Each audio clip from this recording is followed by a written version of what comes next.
Professor Prodi, it is such a great pleasure to have you with us on Leaders Talk. And here we are in this vibrant city of Γκουάνγκτζοου for the conference of Understanding China.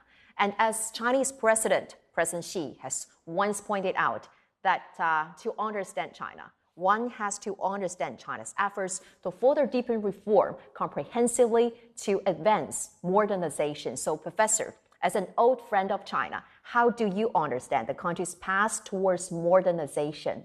I had a very long relation with China, as a matter of fact. Mm-hmm. The first trip to China was 1980. To Tianjin. 84, I think, so.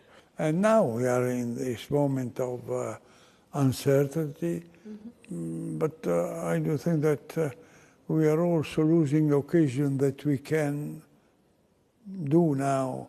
For so many years, there are misunderstanding, there are false narrative, and also doubts about the development of China as well as its global influence. So why do you believe, especially now in this global context filled with so many uncertainties and challenges, it is very important to understand China in a fair and objective manner? Because the problem has changed in this moment.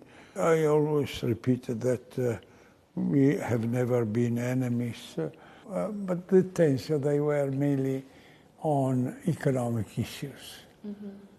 Balance of payment, balance of trade, Now, in this new situation, there are problems of security, problem of political tensions and misunderstanding. And when you mix up this, you have to, let's say, take a period of calm, of dialogue, and of concrete cooperation in the fields that are out of the tensions, just to buy time. Right. And this is what we can concretely do.